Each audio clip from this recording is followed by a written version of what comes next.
साथीहरू, हिटलरलाई किन क्रूरताको बिम्ब भनिएको होला? एउटा सामान्य सैनिक कसरी क्रूर शासकको रूपमा स्थापित हुन पुग्यो? अनि त्यो क्रूरताको शिखरमा पुगेको शासकलाई के कुराले त्यति गम्भीर बनाए कि उनी आफ्नी नवदुलहीसँगै आत्महत्या गर्ने अवस्थामा पुगे? यी कुराहरू आज बुझ्ने प्रयास गरौँ है त। एडल्फ हिटलरको जन्म अस्ट्रियाको बोनमा 20 अप्रिल 1889 मा भएको थियो। उनको प्रारम्भिक शिक्षा लिन्जमा भयो। पिताको मृत्यु पश्चात 17 वर्षको उमेरमा हिटलर भियना आए। अस्ट्रियाको लिदिङको घर जहाँ हिटलरले आफ्नो प्रारम्भिक किशोर अवस्था बिताएका थिए। जुलाई 2012 मा लिइएको फोटो। कला विद्यालयमा भर्ना हुन असफल भएपछि उनी पोस्टकार्डमा चित्र बनाएर निर्वाह गर्न थाले। जब प्रथम विश्वयुद्धको सुरुवात भयो तब उनी सेनामा भर्ती भए र फ्रान्समा कैयौं लडाईँमा उनले भाग लिए। 1918 मा युद्धमा घाइते भएकाले उनी अस्पतालमा रहे। युद्ध जर्मनीको पराजयप्रति उनलाई निकै दुखी बनायो। राजनैतिक जीवन। 1918 मा हिटलरले नाजी पार्टीको स्थापना गरे। यसको प्रत्येक सदस्यमा देशप्रेमको भावना ओतप्रोत थियो। यस दलले प्रथम विश्वयुद्धमा जर्मनीको पराजयको लागि यहुदीलाई दोषी ठहर्यायो। आर्थिक स्थिति खराब भएकोले जब नाजी पार्टीका नेता हिटलरले आफ्नो ओजस्वी सम्बोधनहरूमा आर्थिक अवस्थालाई सुदृढ गर्ने आश्वासन दिए, कैयौं जर्मन यस दलको सदस्य बने। हिटलरले भूमि सुधार गर्ने, वर्सेलिज सन्धि समाप्त गर्ने र एक विशाल जर्मन साम्राज्य स्थापनाको लक्ष्य जर्मन नागरिकको सामु प्रस्तुत गरे, जसबाट जर्मनहरू सुखी हुन्थे। यस प्रकार 1922 मा नै जर्मनीमा हिटलर एक प्रभावशाली व्यक्ति बने। उनले स्वस्तिकलाई आफ्नो दलको अपने चिन्ह बनाए, जुन हिन्दू धर्ममा पनि शुभ प्रतीक मानिन्छ। समाचार पत्रको बलमा हिटलरले जनतामाझ आफ्नो दलको सिद्धान्तको प्रचार प्रसार गरे। खैरो रङको पोसाक लगाएर सैनिक टुकुडी पनि तयार गरे। 1923 मा हिटलरले जर्मन सरकार विरुद्ध कुको प्रयत्न गरे। यसमा असफल भएपछि उनलाई कैद गरियो। त्यही उनले मीन केम्फ मेरो सङ्घर्ष नामक आफ्नो आत्मकथा लेखे। यसमा नाजी दलको सिद्धान्तको विवेचना गरिएको थियो। उनले लेखेका छन्, आर्य जाति सबै जातिहरूमा श्रेष्ठ छ र जर्मन आर्य हो। उनीहरूले विश्वको नेतृत्व गर्नुपर्छ। यहुदी सधैँघरि संस्कृतिमा बाधा सृजना गर्दै आइरहेका छन्। जर्मन नागरिकहरूलाई साम्राज्य विस्तारको पूर्ण अधिकार छ। उनीहरू जीवित रहनको लागि फ्रान्स र रुससँग लडेर भूमि प्राप्त गर्नुपर्छ।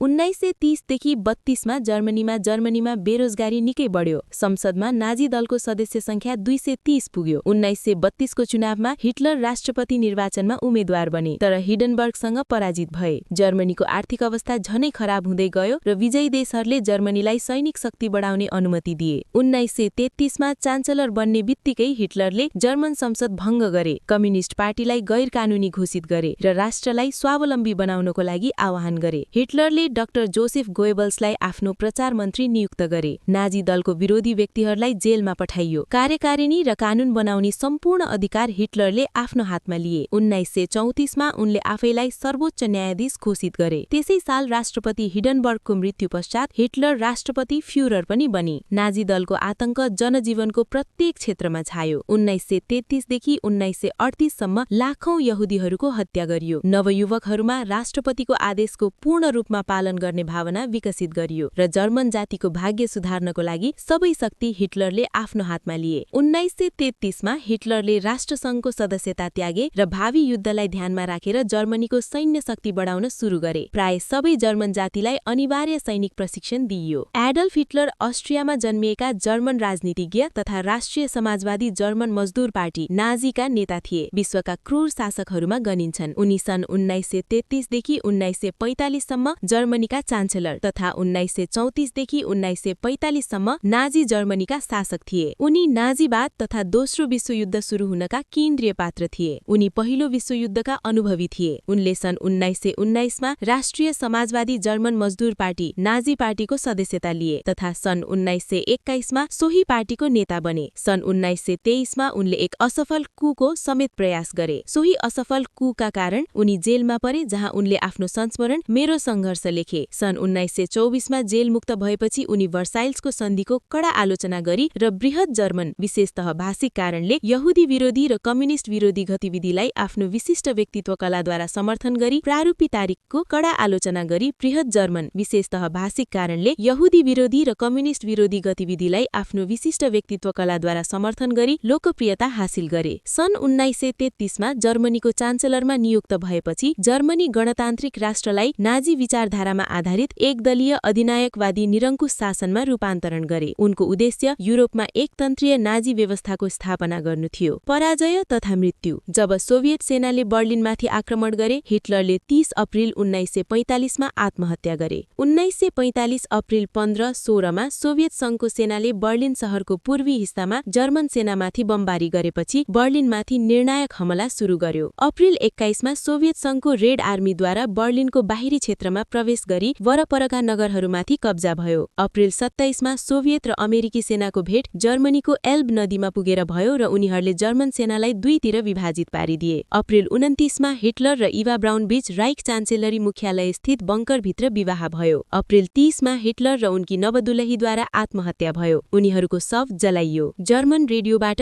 1 मेमा हिटलरको मृत्यु भएको घोषणा गरियो।